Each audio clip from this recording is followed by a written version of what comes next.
السلام عليكم ورحمة الله وبركاته. أصحابتك وحنا جنال كمركز السود واضح أدي هذا ومهتنتين ما أنت واحد وأنا سدي تبنك بشا كوباد جانوري سنة كلبض كن يلحيا لباتنك مقال كان وحنا ربعنا ندخل وذاقه نينك عدان كاي عنصري جاه شلي فرع عدله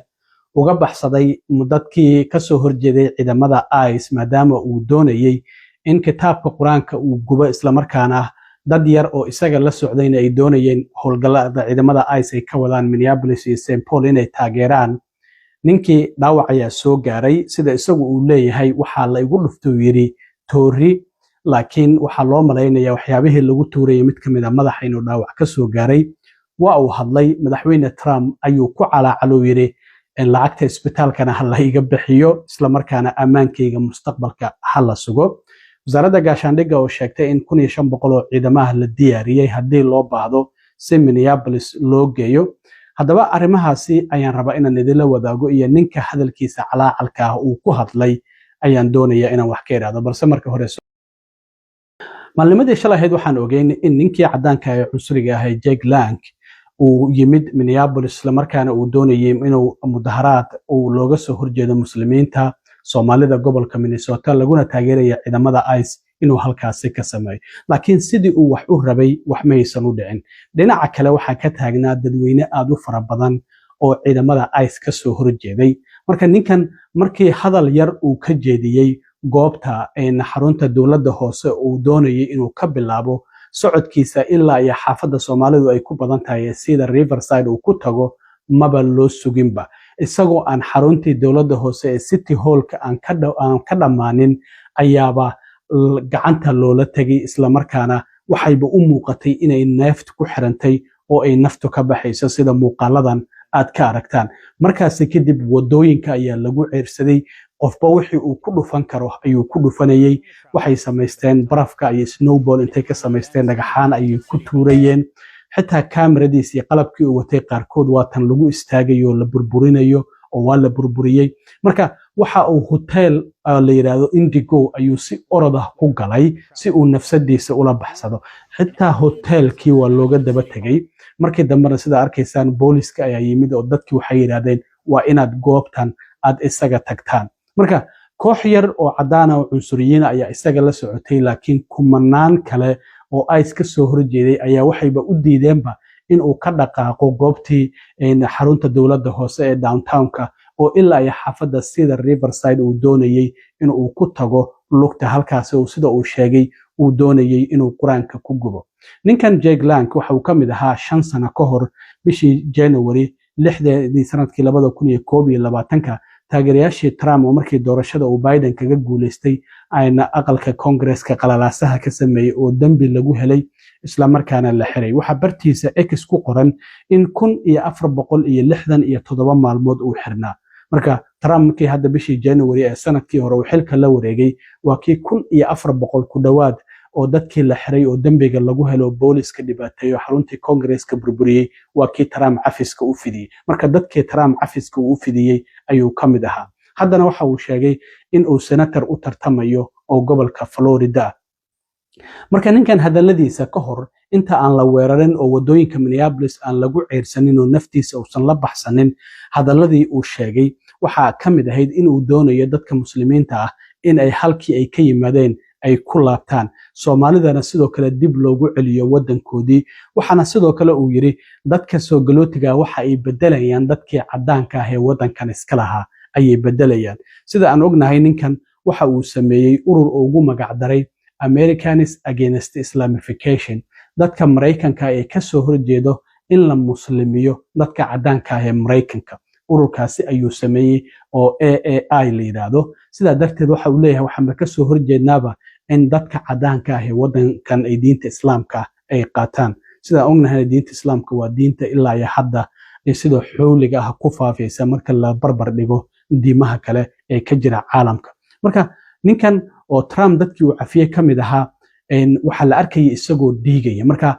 madaxa ayaa qaybta sare ayuu wax uga dhaceen isagu waxa uu leeyahay midi ayaa la igeliyay laakiin booliska Minneapolis waxay sheegeen ilaa ay hadda wax ribooda inaysan helin oo ninkaasi uu soo gudbiyay marka kulli isbitaal ayuu tagay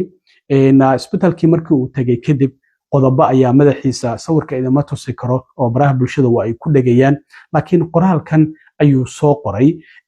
oo madaxweyne Trump uu ugu calaacalayo waxa uu leeyahay hadda waa la idili gaaray waxaan ku dhawaada ayuu leeyahay in la idilo oo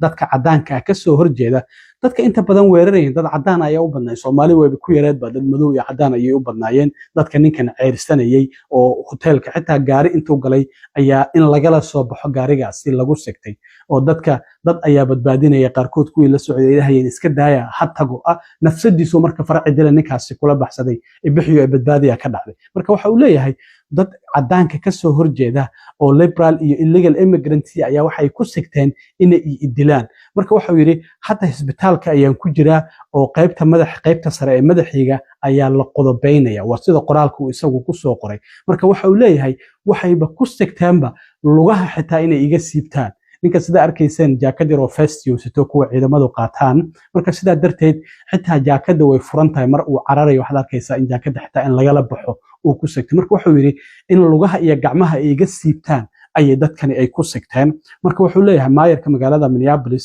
ciidamadii booliska ahayd wuxuu leeyahay wadooyinka ayuu ka qaaday si aniga nolosha la iigu cuno iyadoo waliba TV-ga la iga daawanayo marka ninkan wuxuu leeyahay booliska xitaa maayarka magaalada Minneapolis wadooyinka waa uu ka qaaday si aniga nolosha la iigu cuno waa sida isagu qoraalka uu soo qoray marka madaxweyne Trump ayuu ku calaacalaya madaxweyne Trump ciidamada ilaalada qaranka hadda soo dir ayuu leeyahay marka sida arkaysaan Trump ayuu wuxuu leeyahay ciidamada hadda soo dir maxaa yeelay nolosha ayaa la iigu cuni gaaray waxa uu leeyahay dadka cadaanka ay hadda wadooyinka ku dilayaan Lincoln waxa inta badan lagu micnayaa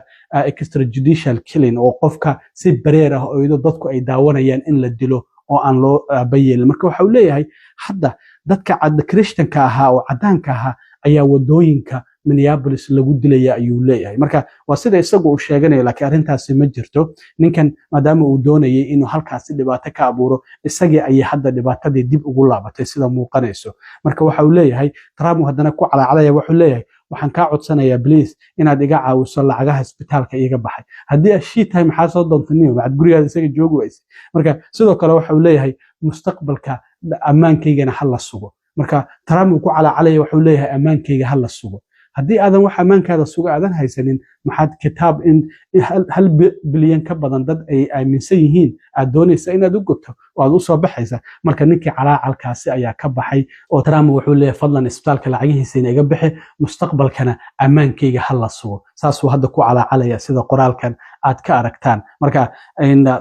waad arkayseen wadooyinka Minneapolis wixii shalay galabtii ka dhacay ninkaasi uu cararay xitaa hotel uu galo hotelkii looga daba tagay markii dambana boolisku ay dadkii kala ceeriyeen dhinaca kale wasaaradda gaashaandhigga waxay sheegtay in ilaa iyo 2 batalyan oo ilaa iyo 1500 oo ciidamada on duty-ga oo shaqada ku jira oo militariga ah in la diyaariyay haddii loo baahdo si Minneapolis loo geeyo marka wasaaradda gaashaandhigga ayaa sidaas dhahaysa waxaan ognahay sidoo kale gudoomiyaha gobolka isagu inuu heegan galiyaba ciidamada National Guard-ka ee militariga ilaalada qaranka haddii lacala loo baahdo iyaguna si loogu soo daadgureeyo wadooyinka magaalada Minneapolis marka maantana sidoo kale mudaharaad kale ayaa jira waxaan ognahay sidoo kale jimcaha soo socdo 23 bisha in mudaharaad iskuulada aan la aadeynin shaqo aysan jirin dadku in la isku soo baxo mudaharaad weyn isagana lagu baaqay 23 bisha marka ninka cadaanka waa kaasa isagoo calaacalayo dhahayo wadooyinka Minneapolis la igu dili gaaray dadka cadaanka waa la iska dilayaa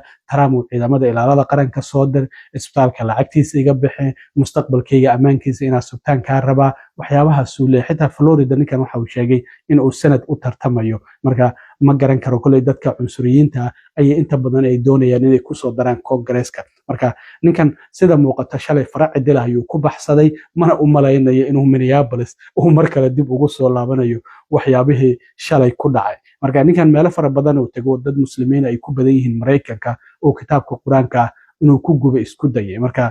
arintaasina kulay xuriyatul qowl way ay ku leeyihiin laakiin in dad 1 bilyan ka badan